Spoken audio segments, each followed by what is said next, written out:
Well, hello everyone and welcome to the Porsche Club Sweden Epiphany Day Trophy 2023. Of course, we did this back in 2022 and had an awful lot of fun. This time though with the two classes, two different cars and lots of fun. Over the next hour or so we've got qualifying to deal with, we've got a half an hour race to deal with, and talking you through all the action with myself, Lewis McGlade, Cam Rodger alongside. And I think we're in for a lot of fun. We're racing around the Hockenheimring, which is always an exciting venue to go racing around. And we're in for a bit of a star show. Yeah, we certainly are. We've got two very competitive classes, of course, and two very interesting cars as well, with the Porsche GTE and GT3. So kind of similar cars, but we'll point them out to you to see the differences there. So it's going to be actually quite close between the two classes and some variations as well. So I think overall it's going to be a pretty interesting 30-minute race. Yeah, talking you through the format as to how we're going to deal with things. Of course, we've got two classes, like you say, with the two cars that we've got. We'll be starting with qualifying AM, then we'll be dealing with qualifying Pro. We'll talk to you about how that's all going to work before we get to a 30-minute race. We're keeping our eye on both categories to understand exactly what's going to be going on. But trust me, there'll be a lot of racing around here. Such a fantastic venue for multi-class style, even though this isn't the most multi-class of multi-classes. The AMs will be taking a slightly different car versus the Pros, but nothing crazy. Yeah, certainly it's not going to be the biggest difference in the two classes in that regard. And here is the AM list. As you see, it's the Porsche 911 GT3R. So it's a very fast and capable car, even for the AM category as such. And I certainly think with the drivers that are there's quite a few of them. It should be quite a close and competitive battle. Yeah, of course, Epiphany Day Trophy 2022 winner, Richard Wehelm, will be joining again in the AM. He obviously won the AM category last time when we went racing. It was around Anderstorp, though, so slightly different to what we're going racing around here. But the AM car there, and you can see all the AM entries, quite a lot of returnees as well from the 2022 running of the Epiphany Day Trophy. Onto the Pro category, where they're running something slightly faster. They'll be taking, rather than the GT3R car, they'll be taking into the GTE. So they'll be exchanging the 570 brake horsepower for 610. Only 40 brake horsepower more, slightly lighter though, bit more downforce. And of course the winner in this category last time was Bo Dilton. Of course though, they were racing, as much as it was still in Porsches, it was in a different type of Porsche and around a very, very different circuit. You can't really get too much more difference between Anderstorp and Hockenheimring. And Anderstorp's definitely a circuit which Zach Sweeney's definitely not heard of. We won't talk about that too much, it's fine. Yeah, I'm sure Sweeney hasn't. It's a good track, though. I actually quite like it. And, of course, it's a bit weird going back onto sort of the runway down the back straight as well. Very interesting circuit. But, of course, coming to a more Grand Prix, standard circuit as such you get on the calendar throughout the year, and it often provides a pretty good race. So I'm looking forward to that, especially that massive run down the Parabolica in towards the hairpin. That's really going to be a big overtaking opportunity for these drivers today. Yeah, certainly is. We'll be going into qualifying for the AM category in a couple of minutes' time. We'll see those take around the circuit. Track position, we've kind of said about with some circuits how track position is king. I'd say it's pretty important somewhere like Anderstorp because it is quite tight. But somewhere like this, somewhere even in the GT3Rs, even in the GTEs, whilst it is a fast track, it's one that you can overtake. I wouldn't necessarily say that qualifying is the be-all and end-all that will get you around the circuit. Absolutely not. This is a very raceable circuit because it's not just about the main overtaking opportunity, which, as we mentioned, was the hairpin, but it's also the sequence of corners after that. So you can get a run out of the hairpin, going back down towards the Mercedes-Benz Arena, and then through in towards the stadium section in Sector 3. There's so many places where you can go side by side, dive it down the inside of someone, and really have a bit of a good battle that lasts multiple corners. So it's not just going to be single overtakes into a hairpin. It is going to be these hopefully evolving battles throughout the race, and especially in a 30-minute race, there's a lot of time for things like that to happen, and battles to sort of put themselves into shape and work their way out in the remaining sort of 5-10 minutes. Yes, indeed. We'll have to wait and see, though, as to where everyone's going to find themselves. I believe there's only, of the podium that we had, as we can see, qualifying is underway, so the AM drivers are out on circuit. We have Richard Wehelm on there. I think it's vice versa, who was on the podium as well, who's not returned for 2023 running. But Emil Vollander is a part of the third position in the previous running. So let's take a look then at qualifying around this circuit. As you can see, it is underway. roughly 15 minutes in each category to take us through this half-an-hour qualifying session, and we are in the session that, of course, belongs to our AM drivers that will be taken in the GT3 Pro. So they'll be taking this back when they come. The good thing here as well is they obviously have their single class in the qualifying, so there's not going to be any there's about 4 or 5 seconds difference between the classes, so you might get in the way of each other, but that is not the case here because they are in their own class. They just have to worry about the other drivers, and as it stands, there is quite a few seconds between the front and the rear of the field so far, but I'm sure as the qualifying continues, they will start to get those laps in. As we go to Brisenheim, they're coming around that final corner, currently in that 4th place in the 143. Yeah, going then through the first corner where track excursions are going to be absolutely high. Let's go with that. Of course, these being the GT3s, we'll see those GTEs out on circuit. And trust me, I'd say these days the GT3s and the GTEs don't look that different comparatively to each other as to obviously what we were used to a few years ago, where they looked very, very different.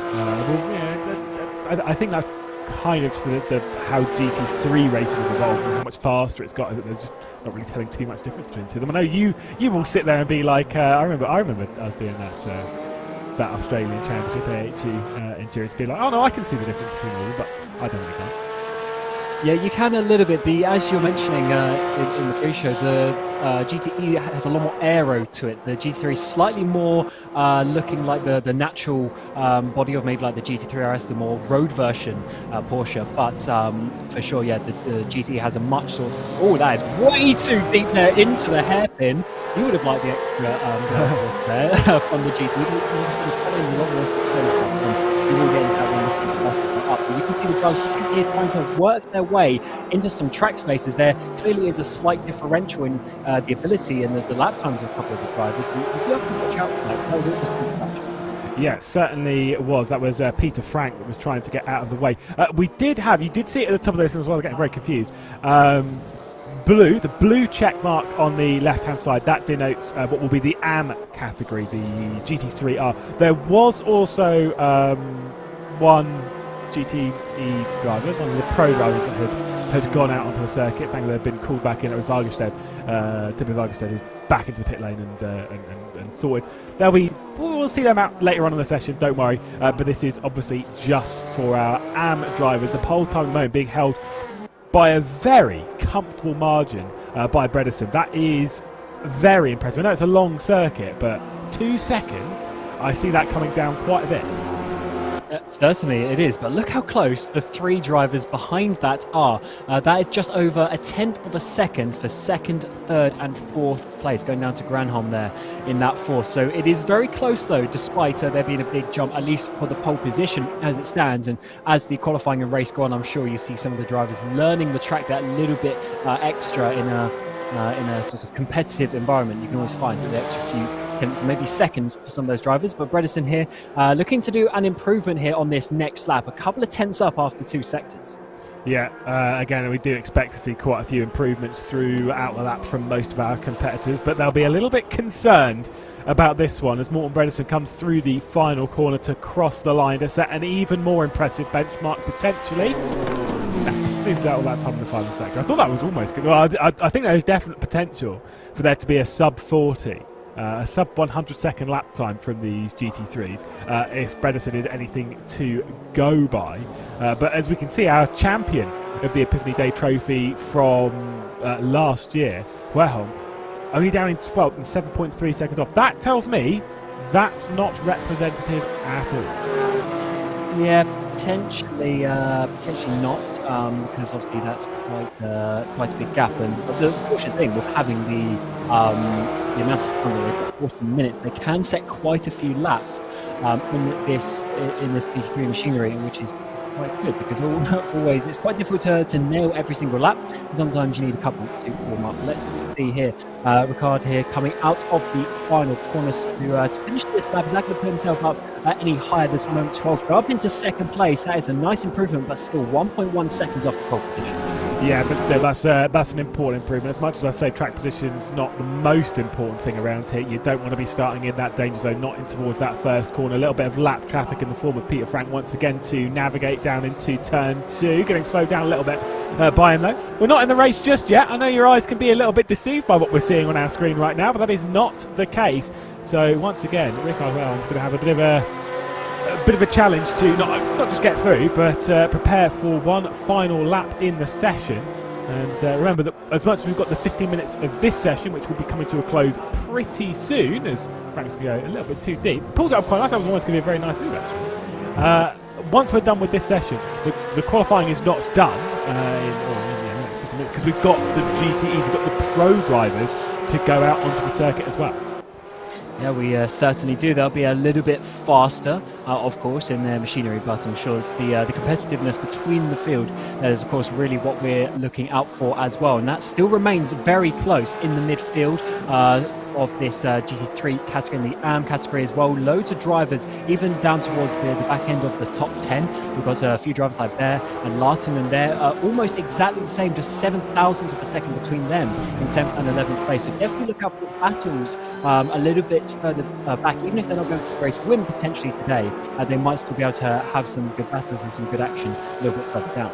Yeah, that's obviously not going to be an improvement from Rickard Wellham this time. Karlström has improved ever so slightly in the recent past. Ulf Karlsson out of the final corner, losing an awful lot of time in that second sector, but still could improve a few positions, maybe just the one up to 8th if the lap time goes well.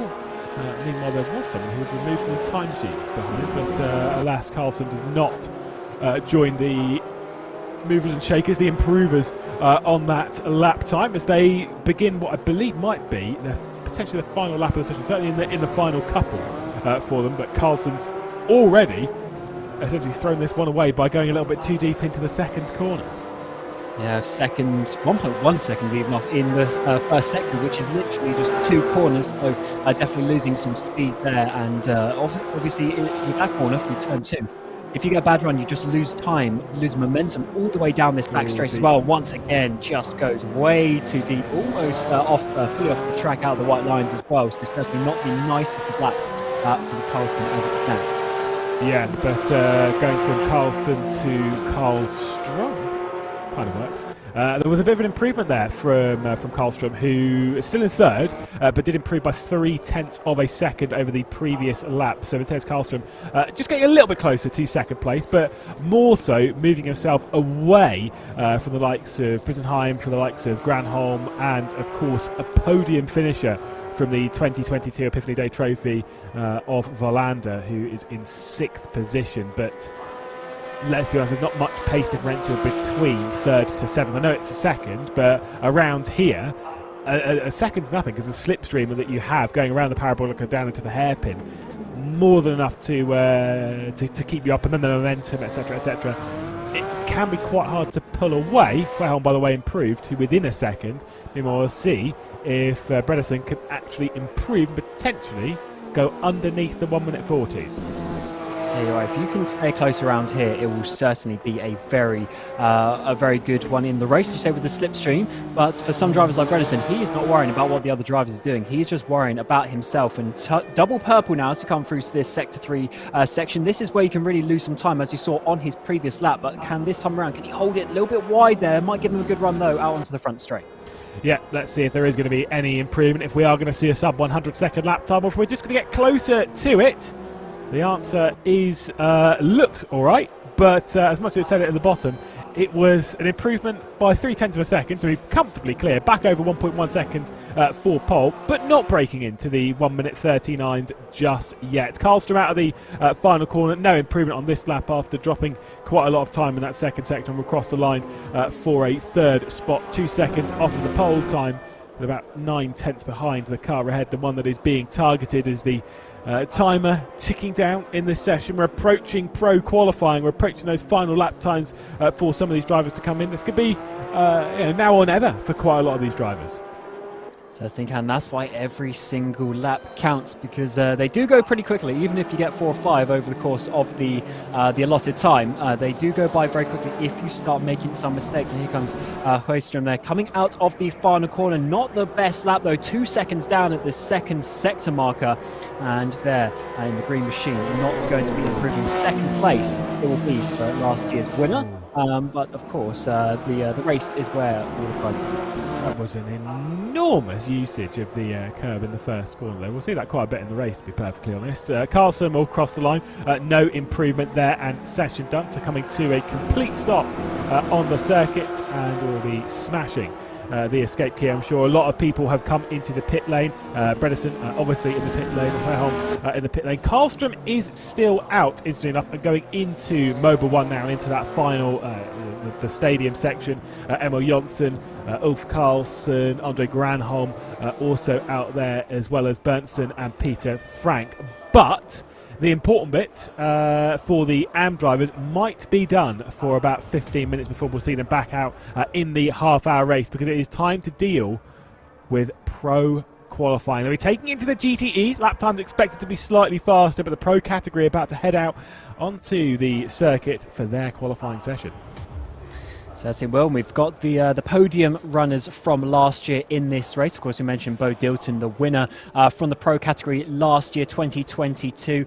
He is out there along with Melvin Arkeson, as well as Christopher Modin. So they were your podium last year. Let's see if they can continue that trend into 2023. Of course, a slightly different car, though, because last year the pros used the GT3 that we just saw, but now they are jumping up into the slightly faster GTE RSR variant of the Porsche 911. What do you prefer, GT3 or GTE? Go for it. Fire. Overall, Ooh. probably GT3. Oh, really? Yeah. No, I've always preferred. I've always been a GTE man myself. Maybe also, because GT's now no longer with us. It's quite dead, unfortunately. But no, the RSR, the 911 RSR, is also one of the absolute loudest cars you will ever see. I saw it going around Brands Hatch GP a few years ago as a show event with the 919 hybrid. I think it was must have been 2017. Very impressive, but it is deafeningly loud. Yeah, it's a controversial machine, indeed. Of course, although it's based off the Porsche 911 in the same way that the GT3 car is, this has had a lot more modifications. It was moved to a mid-engine car. Of course, Porsche's famously rear engine with the engine behind the rear axle. This is now a mid-engine car. That allowed there to be a lot more space for the rear diffuser. And you'll see in this car, the rear diffuser is slightly bigger. You see the rear wing slightly bigger as well, and the front end a lot more smooth for aerodynamic purposes as well. So this car is certainly a lot more going towards a three-car machinery and directly based from a road chassis, which is quite a big feat, but it's good that we see with the likes of Porsche really having multiple cars. And off the top of my head, it wasn't really only Ferrari were the other one to have a big top-level car in both categories.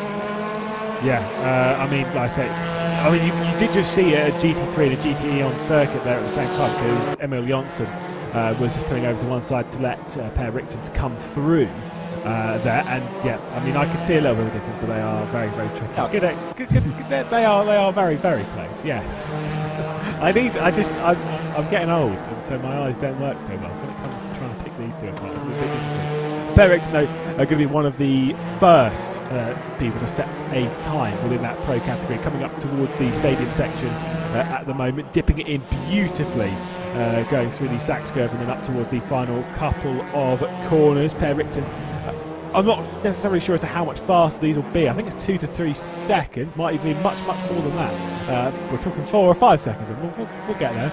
As Åkesson sets the lap time, Per Richten crosses the line to go third of the Pro drivers of the 3 that have set times. It looked like it was going to be a slightly faster lap than that, but maybe that just shows how Åkesson's lap was being so good, maybe already getting down to the mid 1 minute 35s as we're getting a few more drivers obviously setting their lap times, and that is going to be 21st place. 20 seconds off, so that was definitely not a perfect lap, I'm sure, from Lillard, Peter Lillard, trying to now improve on this second time round. I'm sure we'll definitely see that, because 19 seconds off is, you definitely had an issue with. It's quite a margin. Let's put it that way. So for Peter Lillard, I suspect there's a lot more lap time. I mean, these cars are tricky to drive. I'd say this. Yeah, no, I'm going to go with it. I'd say they're slightly harder than GT3s. GT3s have their own nuances as to why they're difficult versus a GTE, and their nuances don't necessarily overlap quite as much as you'd expect, as to where one becomes more difficult than the other. I found a GTE is slightly more natural for me to drive, but also slightly trickier for various reasons. We'll see Mervyn Arkerson come out of the final corner. He's not struggling at all with this car. Once again, improving in the first sector by just 200 a second. Lost a whopping 4 thousandths in the middle sector, crosses the line, and improves by a tiny, tiny, tiny margin. That is consistency, ladies and gentlemen.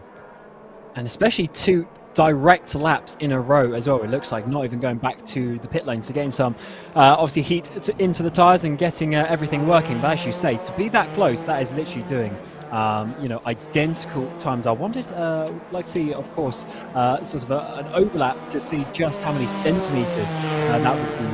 Too many, I would expect, as we're seeing quite a few drivers behind now being so close. Rick Net in 2nd place, going down to Luty now in 7th place, just half a second as Modin goes up into 2nd place. But definitely very close, even though Arkerson is obviously out the front. Behind that, it is going to be so close and so competitive. And Arkerson is also improving, was up by 1.5 tenths of a second in the first sector. And yes, I know that's a weird way of saying 1.5 tenths, it's fine. Modin, no, with an improvement. I mean, sure, it's the first lap time onto the board, but still 2 seconds off is a lot more than we would expect from one of our podium finishes from the Epiphany Day Trophy of 2022. We'll have to see if there is going to be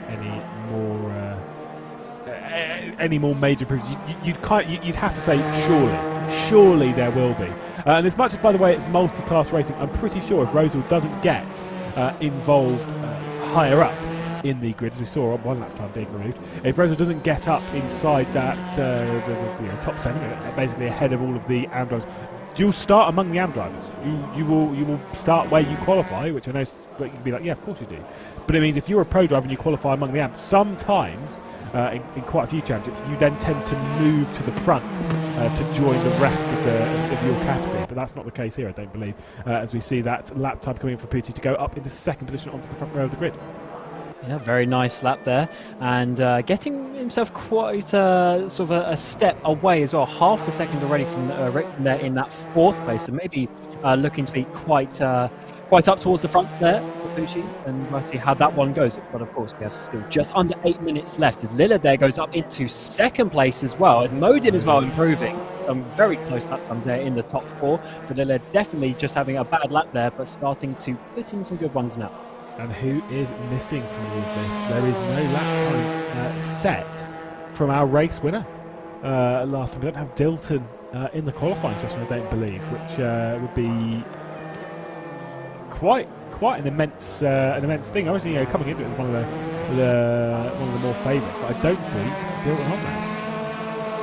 Yeah, I can't see him on this but that. Either obviously he's not going to be racing unfortunately, or might be able to come in and do a last-minute lap. Still 7 minutes to go, and of course, as always with racing, you've got to get your lap within that counter as well. So you need to start your final lap already with like 1 minute 40 at the latest to go to make sure you get in your lap time.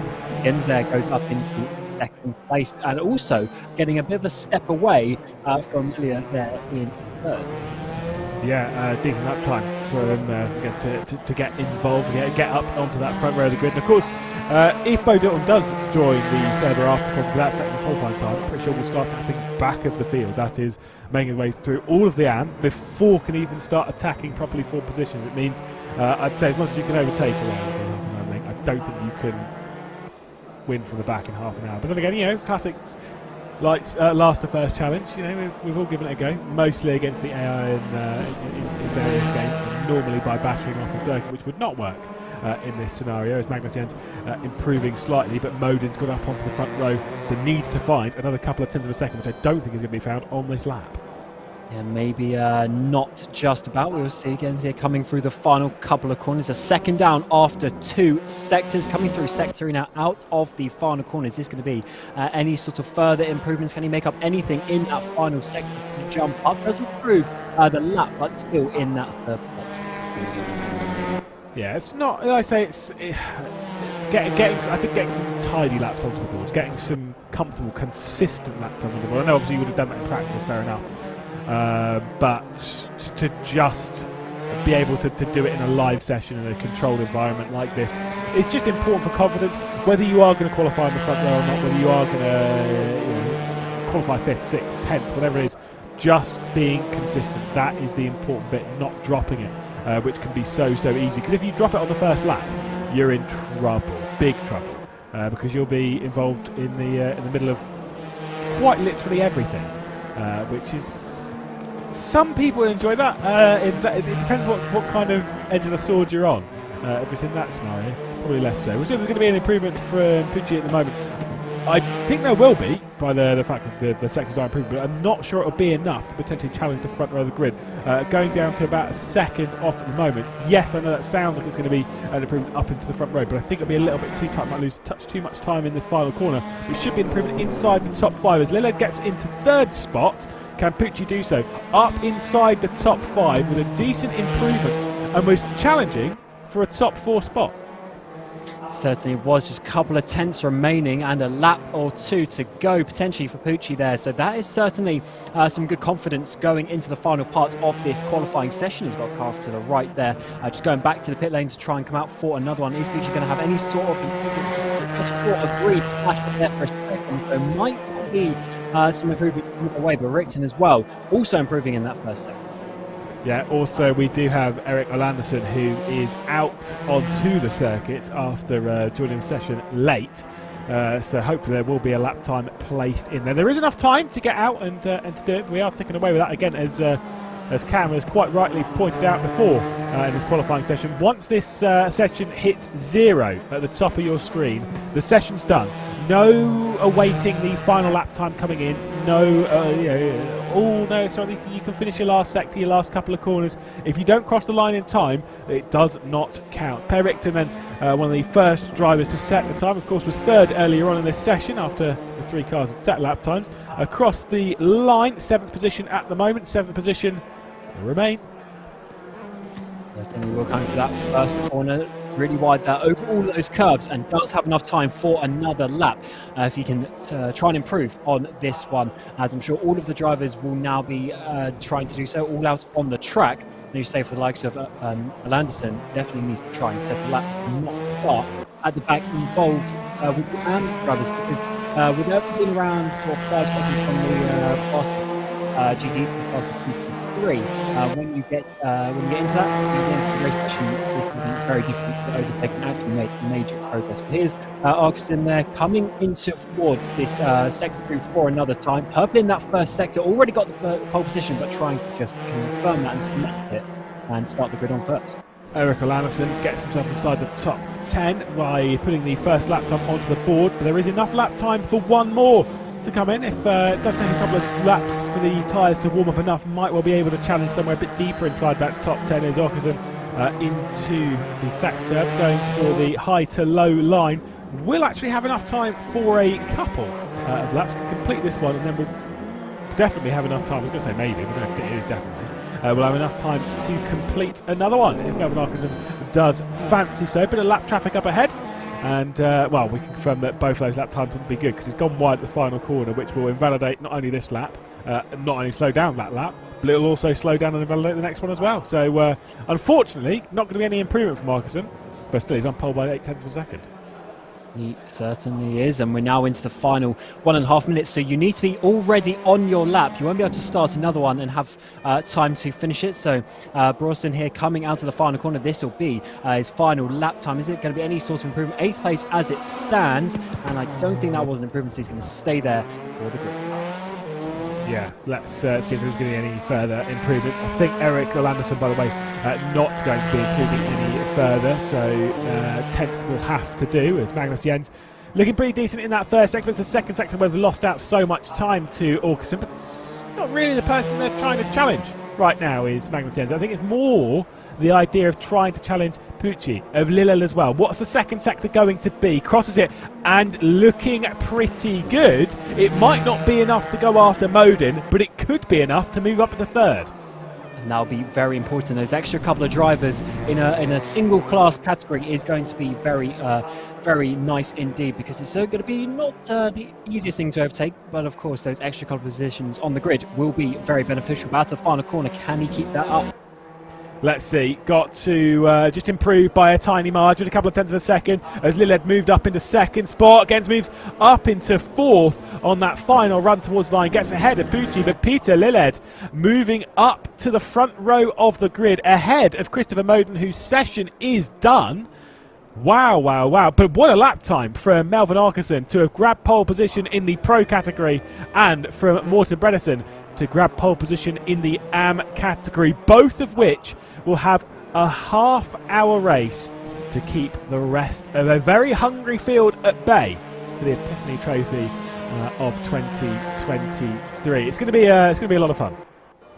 It certainly is, and we can just see at the end there as well, Orlanderson did manage to get on the back of the GT field. So very nice indeed for the pros. They're all lining up in front of the AMs, but the lap times are fairly close. So do look out there for be a little bit of interclass battling if you see some issues. It's going to be a good one. 30 minutes as well. A lot of time for some strategic elements as well of saving up maybe your tyres a little bit and just waiting for the battles to happen. I'm really looking forward to see how that one can unfold. Of course, seeing the difference between the two classes as well. Over the half-hour race, typically, or counter rather to normal multi-class racing, we shouldn't see too much in terms of lapped traffic. But like you say, if there are early issues, we will see a little bit. But if there are early issues and they're thrown into that mid-pack, that is where the issues are going to come from. So again, we're racing at the Hockenheimring, the Epiphany Day Trophy of 2023. Both of those qualifying sessions for the AM and the Pro are behind us. And it is just a 30-minute race. We'll get all of the cars out onto the grid. We'll get the racing ready to go. Arkeson will be starting from pole position. Lilled alongside. Likes are going on. And we are going to be underway for the Epiphany Day Trophy of 2023. A couple of slow starters in the background. A couple of slow starters from the front of the field. Arkeson's not had a great one. Who's dropped back right into the clutches of the mid-pack. Lilled comes through to take over the race lead. Pucci trying to get down the inside of Arkeson, who's dropped back to potentially 4th or 5th spot. He's going to go side by side with Peter Pucci down towards the second corner, and a very aggressive line. There's been a crash in the background.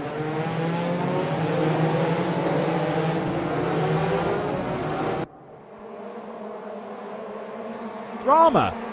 And that was a huge spin there for it, and he's going to re-score now as well. All change in many different positions as you say.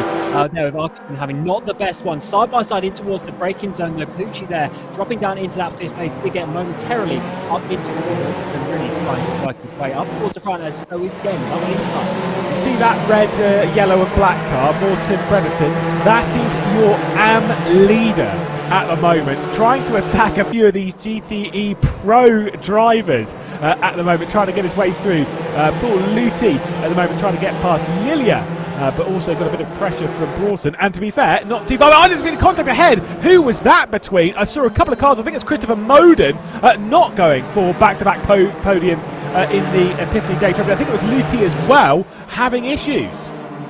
Yeah, that was definitely been a chaotic opening couple of corners here. The second these guys trying to get themselves into some sort of single file rhythm, but it definitely seems to be swapped around. Yeah, Arkeson and Moden definitely had some contact there coming through turn 9 and 10 out onto that little short back straight there. Still side by side up, Moden up the inside up on the corner, had a couple of other drivers going Bernardson there as well into the Axco having some issues, but definitely lost contact in his local lap.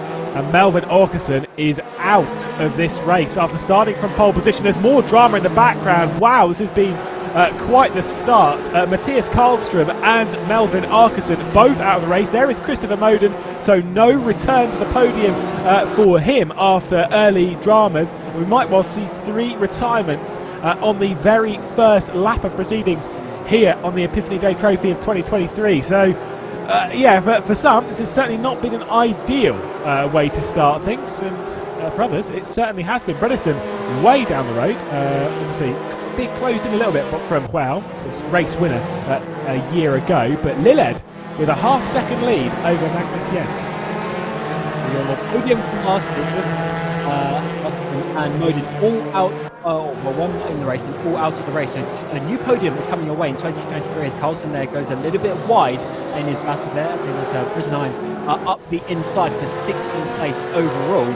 But of course, in that AM category, 7 in that AM category. And it's pretty crazy how we've seen the AM drivers really work their way up. P8 now for Bredesen, just showing you how sort of similar these cars can be if there's some issues for the fast class. Yeah, it's just about keeping out of trouble. That's the important bit there for a lot of these AM drivers. As Carlson a little bit slow there. Taking a very, very tight line, trying to get back up alongside Brisenheim up towards Mobile 1. It's not really going to work. This is the battle, though, for the AM leader. I say battle, got to say, Bredesen's comfortably clear at the moment. 1.3 seconds over Huelholm, but as a driver who won this race back in 2022, he'll definitely be wanting to challenge. And, of course, you've got Janssen behind. Wilander, who was on the podium 12 months ago, is also closing in. And they've got 2 pro drivers behind them, Rosal and Richten, who had early drama, trying to get past some of this AM traffic. I don't know, I wouldn't really call it traffic though. Yeah, the lap times are going to be so close, maybe just a second or 2 between them at this stage. Obviously being the lower end of the pros compared to the top end of the AMs, so not as much difference, but you will see when we get to the straights, maybe when we get to some of the fast corners in second two, you will see a slight difference. But as you see, there's a huge from the visual looking cars they are very similar, but you can just see the green card there is the AM category coming now down in towards the hairpin. A lot later break in there, and that is way, way too deep. And that is going to be a Hollander there going off way wide, dropping down. Not a place to category, but definitely losing some track position. Yeah, like I say, it's just how it goes for some of these, and like it's going to be quite difficult for Rosal and Richten to find their way through. That was almost contact between Wilander, who was trying to get back through, and almost in that very distinctive black and green car. Brisenheim not too far off the rear end. A little bit of a look down the inside from Richten, trying to get past Rosal, who's trying to in turn get past Janssen and just get on with it. Yes, sure, it is for overall track position. It is for overall position in the race. It doesn't really matter. We're talking about positions in class. So for Rosal, there's actually not that much to be gained from passing the car ahead, and there's a lot to be lost. With a bit of a spin, Rosal has gone round. Well, is that just too much curb there on the inside? Maybe a little bit of impatience trying to push his way through up into a place that, as you say, wasn't going to be much gain. But now side by side in towards turn 1. That is not a place necessarily where you want to put Wilander. They're starting to battle. Lost the braking zone in towards the hairpin on the previous lap, and is now trying to defend for this 12th place. Brisenheim there going down the inside in towards turn 2, aiming for the apex, just beelining it. Getting out of position and managing to make the move, but has he just slowed down his momentum onto the back straight? Yeah, and back out onto it. Let's see if there is going to be any switch. I doubt it very much. As much as going around the Parabolica, there's plenty of opportunity to make that move down into the inside of the hairpin.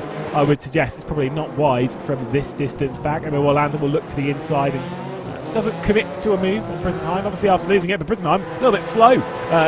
Dropping a little bit off of the apex there, going through the hairpin. Lattinen, though, might try and make a move on Granholm in a very similar way. I do having a look towards the inside of their hairpin. Once again, dives down the inside. That's way too late on the brakes. Going into the barrier. Bonnet gone off that car. Fortunately, it's obviously a rear engine, but that is going to be some damage. And that was just so unbelievably late. Missed the corner by miles. Yeah, indeed.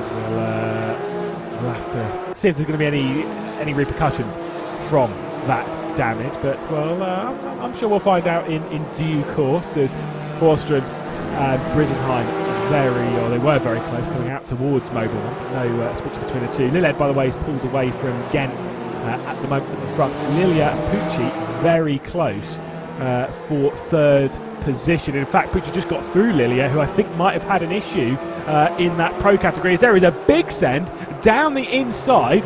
That was Brisenheim trying to get past Henrik Horstrand.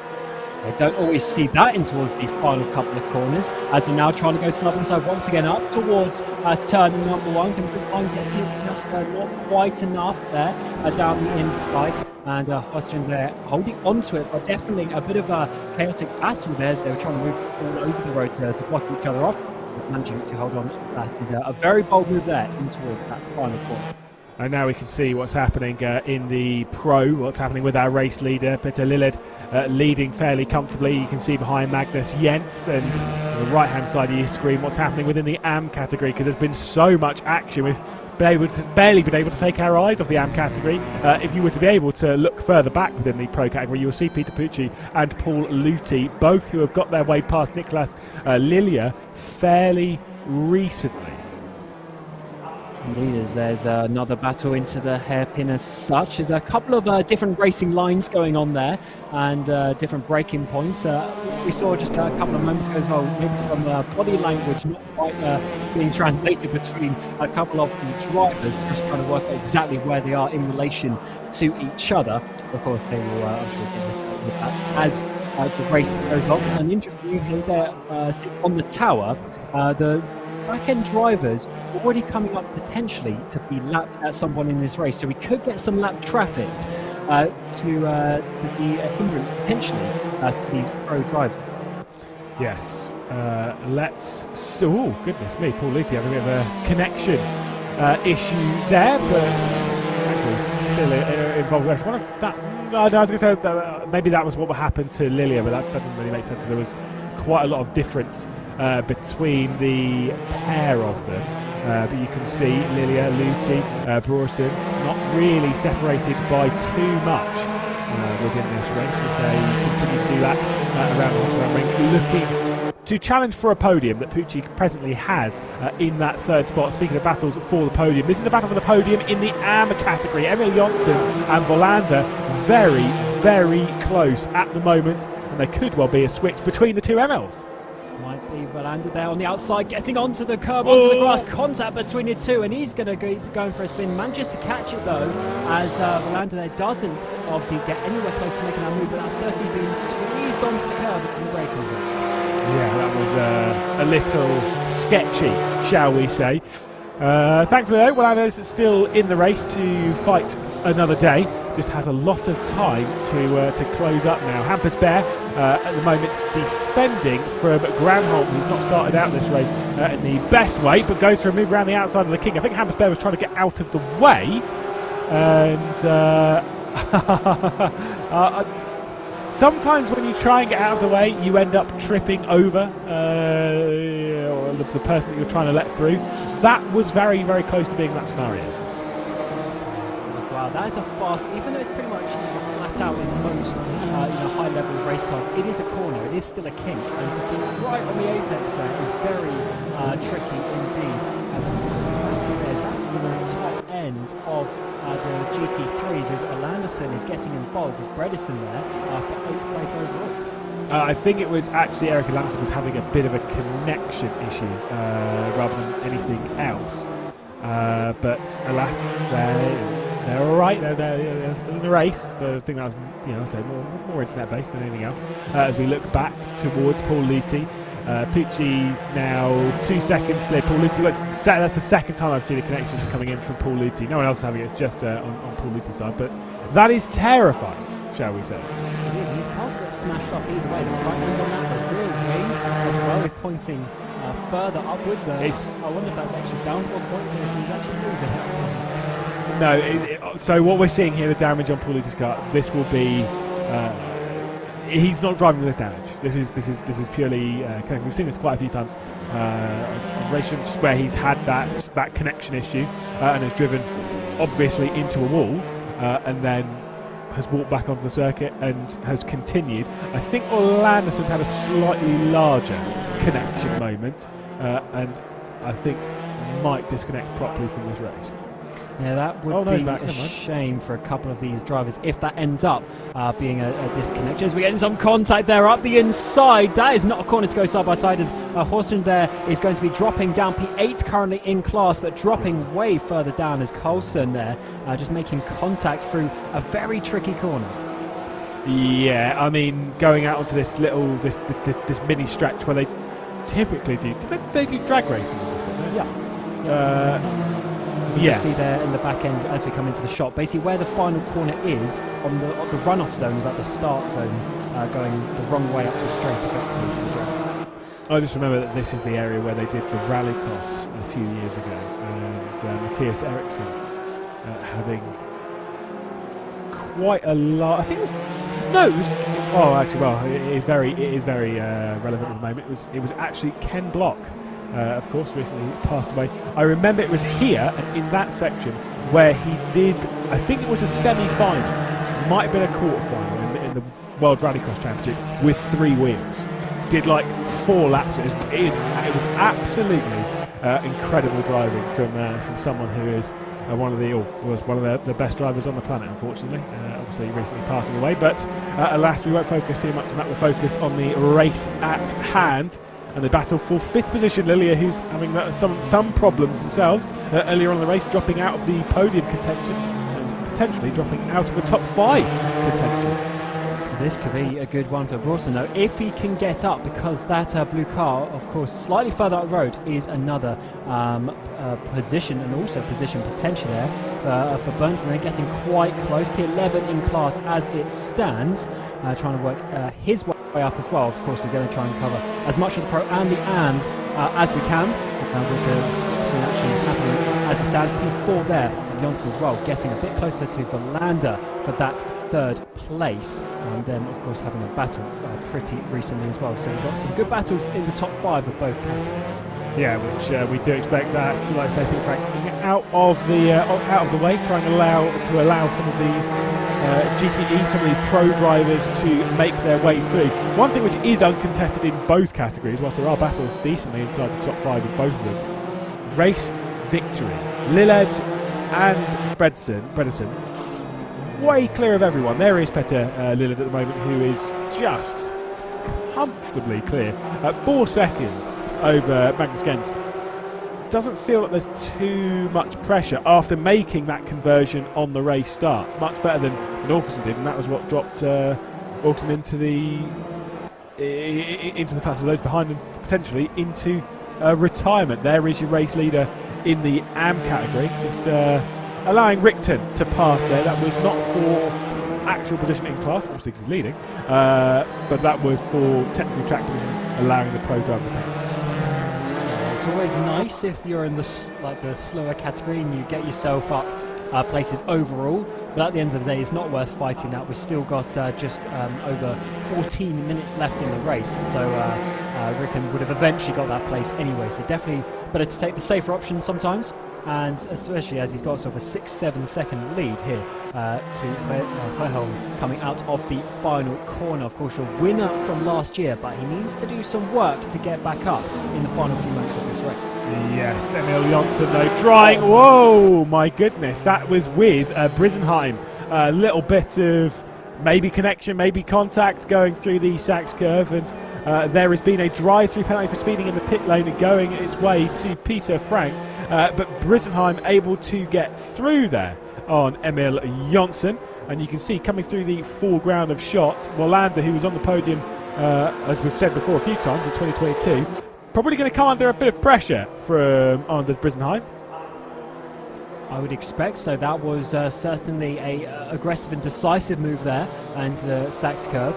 And there's Jonsson there just going backwards a little bit, losing the place to Verlander some laps ago as well. So maybe Jonsson is having some good pace as it stands at this middle portion of the race, and might be coming back because there's only just around 2 seconds or so between the pair for that final place on the podium, and I wouldn't be surprised if we see that turn into a battle at some point in the final few laps.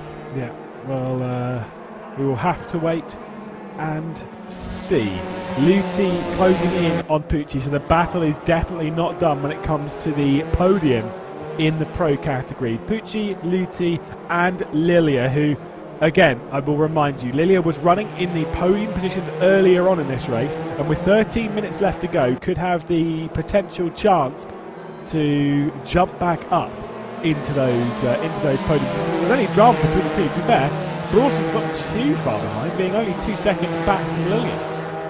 Yeah, that could definitely turn into a 3-way battle as well, which is really nice to see. But Luthi is, of course, the closest out of these 3 drivers, trying to get up into that third place, as you're saying, but Porsche's doing a pretty decent job. They have lost the top two drivers by quite a way now, so it has really just turned into a battle for this final podium place, and that is, of course, going to be even more important because they know it's really just between these two drivers. As it stands, just about 12 minutes, just over 12 minutes left in the race, so still quite a few laps, around 8 laps or so for these drivers to work it out, so definitely a lot of time. But has been making up some time in the middle part of the race. Yeah, like I said, tyres can be a bit of a thing here. You could have slightly more worn tyres, could have slightly less. Even here, might even just be looking after them now, preparing for the final sort of 5 minutes, and then try and break away.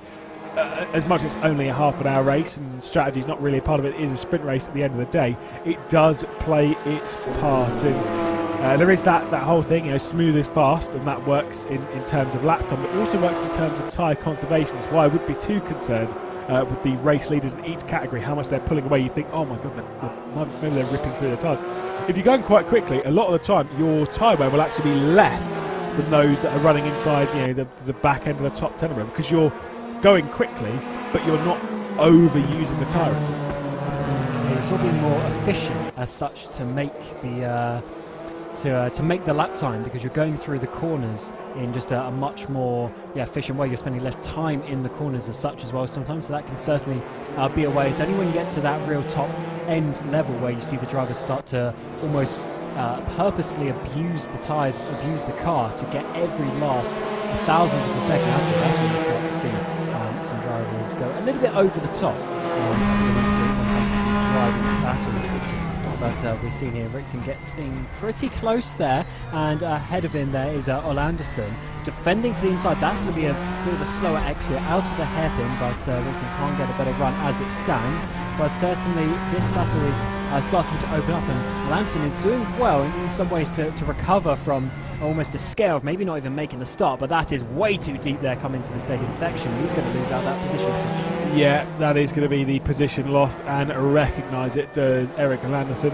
I said might not have even made it into this race, but out of the arena up towards Mobile 1 and down towards Sachs Curve, that position has switched over. Still in the race though, as we look back at our race leader now, 8 seconds clear of Magnus Gent. Very, very impressive drive from Petter Lilled, as well as obviously Bredesen. Still 10 minutes left to go, and knock on wood and all that, should be pretty comfortable to the end. But it only takes one mistake to add all of that pressure back on.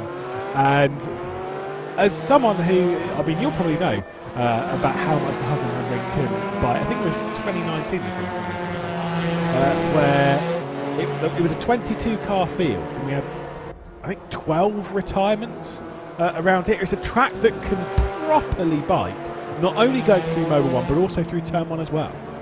Yeah, actually, I forgot about that race, but no, as you remind me, I do remember now. Yeah, that race was a little bit of carnage. It can bite quite a lot because it's quite a weird track in many ways, actually. This final sector, this is quite old school. You've got the grass and the gravel traps right there, but then the opening part of the lap is really open and wide and fast.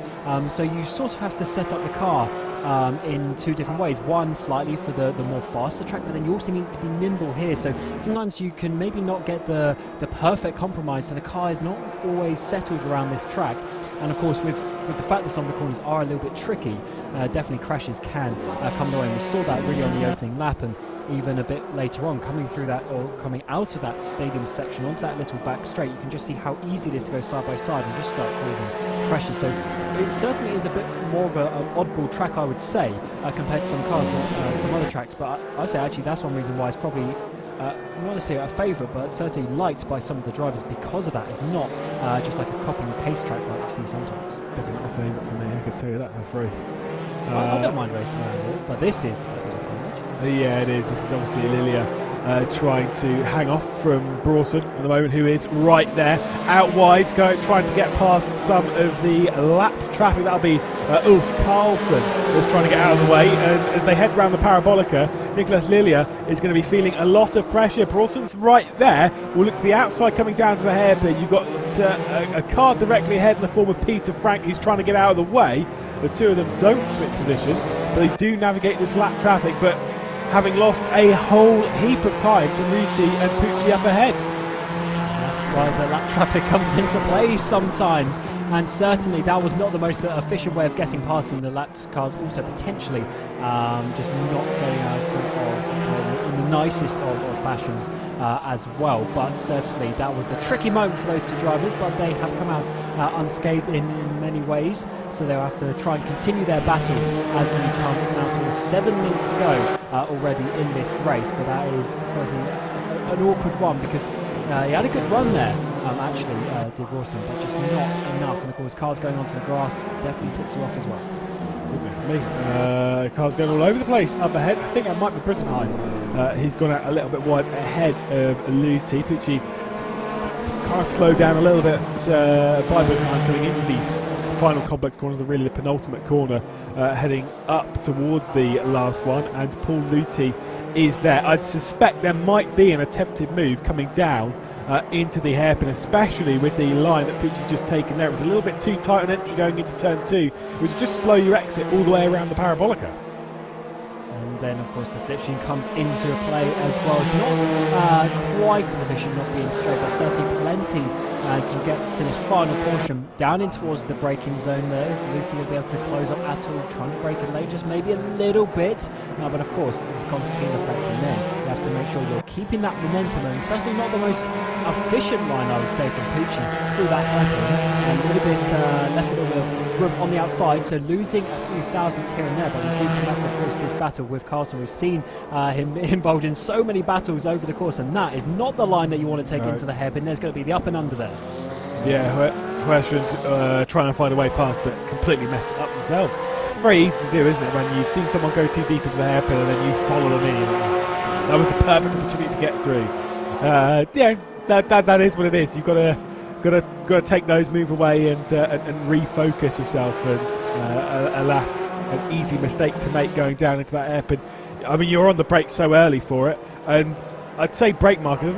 There's never a car where the brake markers are in a good spot. Obviously, 150, 150, whatever, and then you've got the curb as well. But it's I don't know if you've noticed this, but it's, for whatever reason, it's always halfway between two of those objects. It's never perfect. Yeah, often, as you say, 100 is too short, but 150 is too long. So therefore, you have to try and work another reference in. But one thing is, never use something like a shadow or even an advertisement board, because they move sometimes, and that can always put you off. So you definitely need to, or maybe just with muscle memories, work out, because you're right, sometimes, especially in not like the top level cars, as such, it being like prototypes or even into open wheel races as well, where you can break at the 100-meter board, you have to really just count your marks as such to get the consistent braking points. Yeah, I mean, I think to be fair, I think we've all fallen foul of the mistake of using a shadow. We got to Albert Park and we moved into qualifying session, and of course the shadow is not where I was prepared for it to be. And alas, a huge crash followed. Easily done. Don't use brake markers. To be fair, I'm not sure they are collidable in RaceRoom. Typically they're out of the way enough anyway, but I'm pretty sure you can't boff them off. It is very good, because if there is one thing which is irritating, is when you're going into a corner, you're like, oh, brake marker's gone. Cool, classic. Because honestly, when that's happened, it's already too late. It's already way too late when you notice that. Yeah, by the time you realise, especially, I did have a big crash myself at the Circuit de la Sarthe in many moons ago, because I just... Oh yes, no, I remember actually, 2019. Just didn't see the brake markers at all, and just went absolutely straight at the first chicane, which is certainly not what you want to do. But of course, that is certainly possible if you're not fully concentrated. It was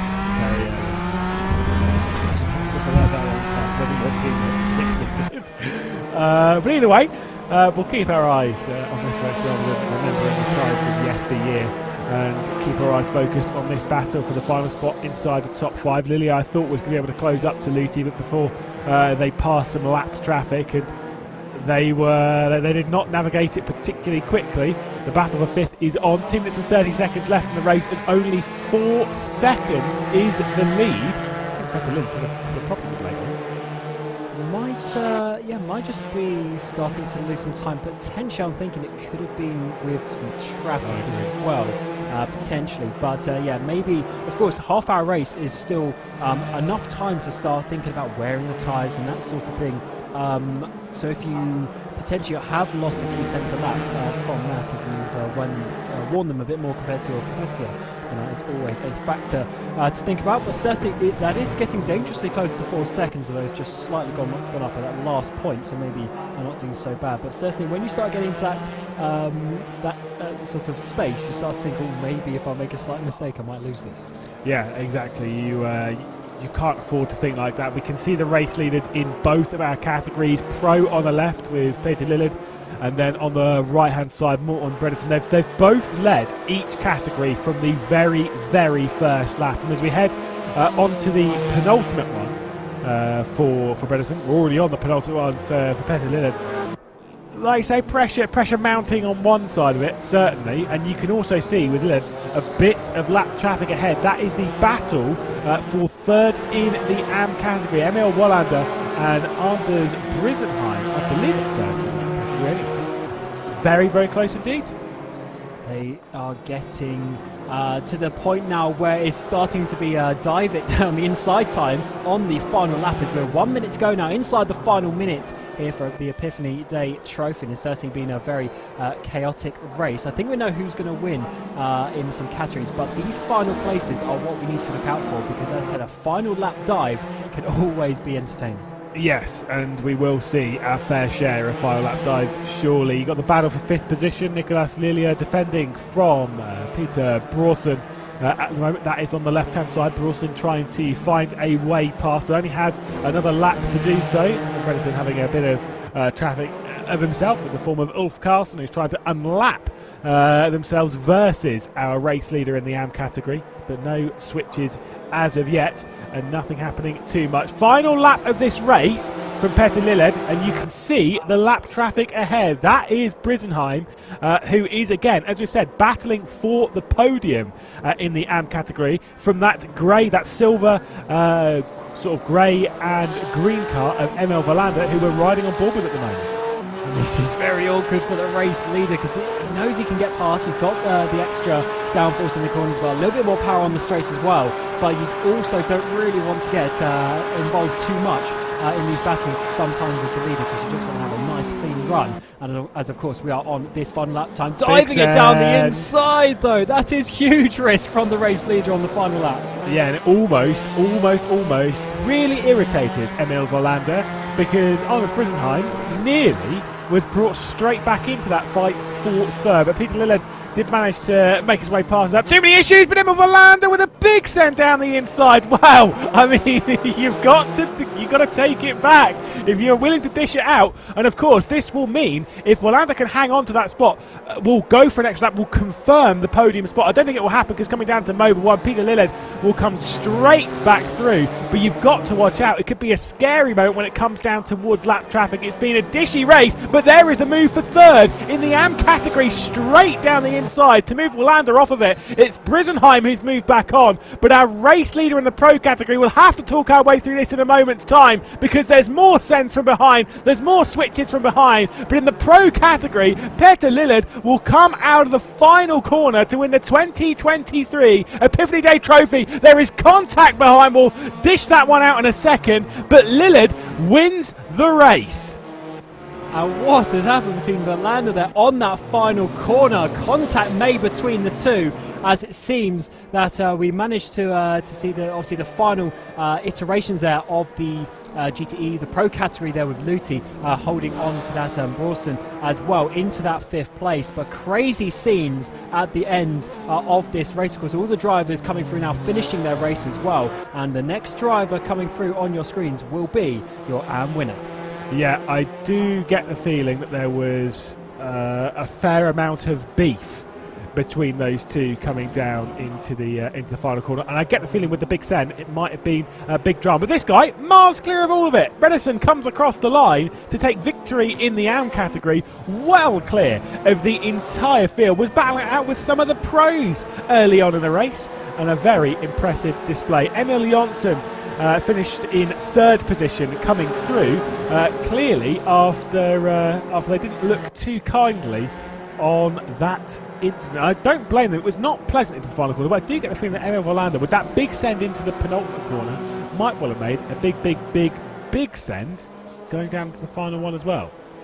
Yeah, there's certainly a lot of argy-bargy, as you say, about the beef. I don't know if that is historical in some way, potentially, but they were certainly going at it. And the fact that the race leader there got involved is just absolutely crazy, and of course sort of blocked the road position naturally with the other two having a fight. Crazy scenes there with Verlander just absolutely sending it into the penultimate corner, going wide, then getting undercut, and then trying to undercut himself again into the final corner. And of course, at some point we saw in the background contact being made and the pair going for a spin.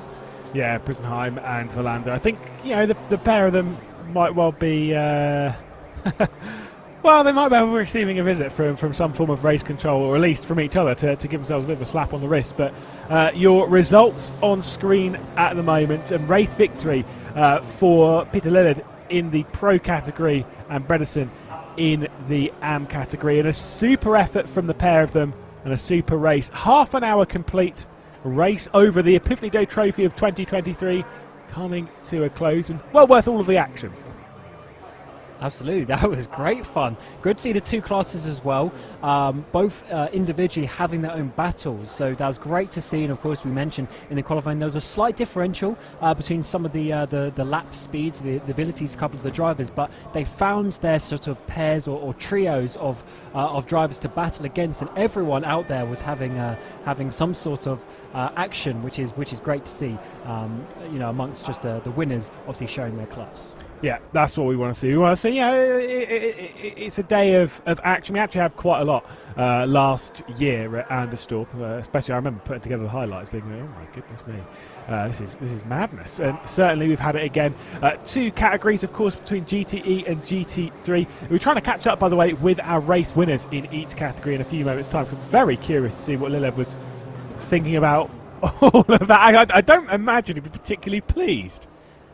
Yeah, I mean, he himself, in some ways, started that with that huge send into the hairpin, really taking some risk, considering he was in the lead of the race. Of course, maybe being a bit frustrated being held up, but he did have quite a big lead at the time. But that was just a massively late send into the hairpin on Verlander. And, of course, that, as you said, you got to take what you give, and that sort of brought back Verlander diving it into the next braking zone. So great action, but certainly maybe some risk that he didn't need to take.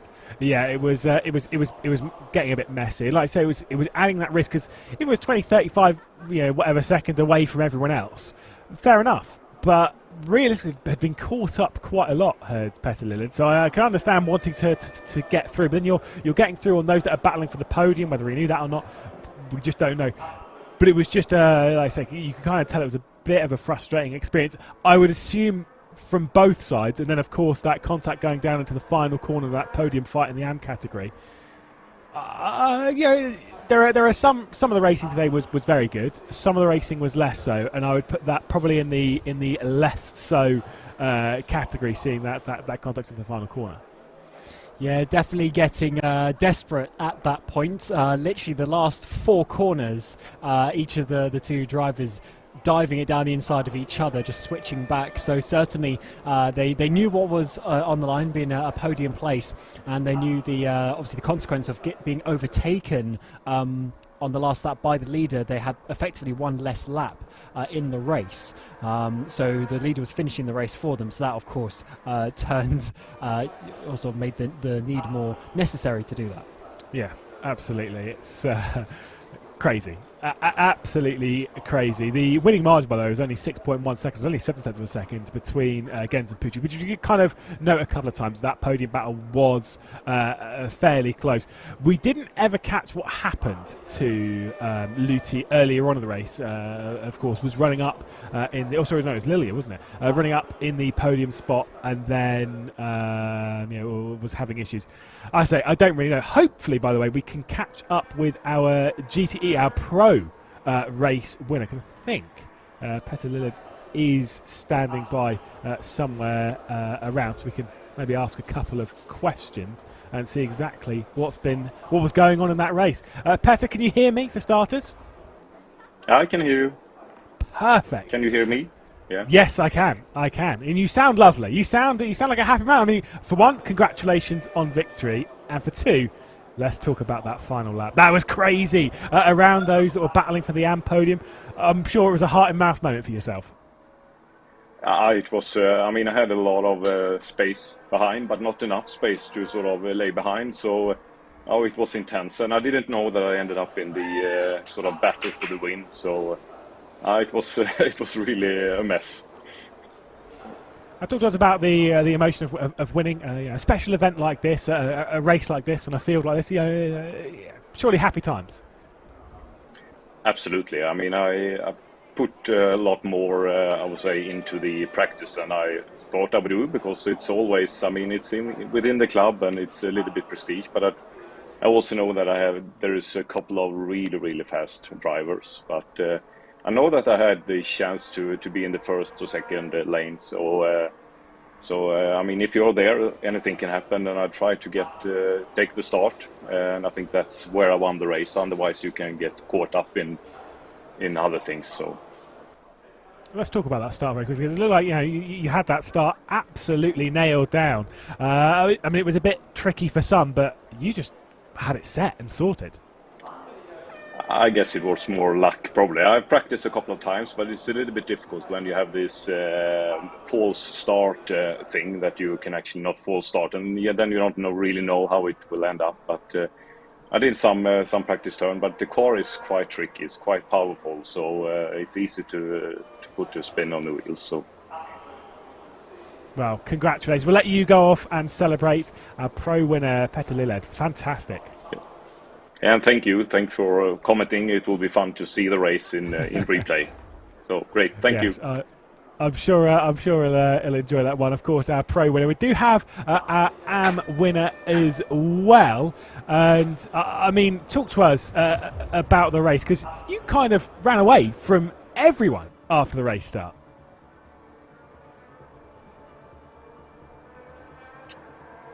Well, I don't know if can you hear us? The race start was pretty tricky with all the cars going left and right, but I was a bit lucky there, so I survived. And I can hear you. Can you hear me? Yes, we can. Yes. There's a bit of a delay, so I do apologise. I'll let you answer the question.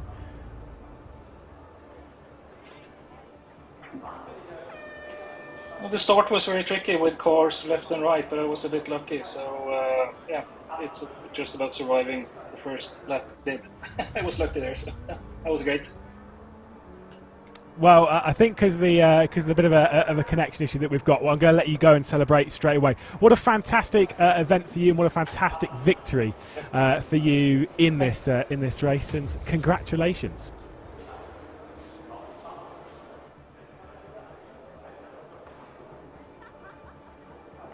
Hopefully we can bring Cam back into this for a moment. It's a slightly awkward end. Hello, Cam. Talk to us about that race. It was a lot of fun from our point of view in the commentary booth. Hopefully we could do this again soon. Absolutely. I think it's great to see, obviously, Porsche Club Sweden having this event. Of course, we had it last year as well, so hopefully this can continue, but maybe other events as well, because it's good to see obviously a lot of the drivers getting out there as well, coming back for multiple years in a row, and maybe over the course of more events might obviously improve their abilities. Of course, driving on the sim is something potentially newer to some of the drivers, and giving them the opportunity to come to a competitive race like this is always great to see, and it did obviously give us quite a lot of action as well, so it's certainly a successful event. Well, congratulations to our winners, of course, in the pro category, Petter Lillard, and then, of course, Morten Bredesen in the AMP. Sorry, a bit of a shame we didn't get to catch up with you too much there, Morten, just connection issues. But congratulations to both of our winners. And to everyone that took part, the Epiphany Day Trophy once again comes to a close here in 2023. Thank you all so much for joining myself, Lewis McGlade, for Cam Rodger, and, of course, Captain Coffee, who's behind the broadcast running things, Chris Durr, of course. Thank you so much, and until next year, until the rest of the competitions over on RaceRoom Racing Experience, we'll see you next time, and until then, bye bye.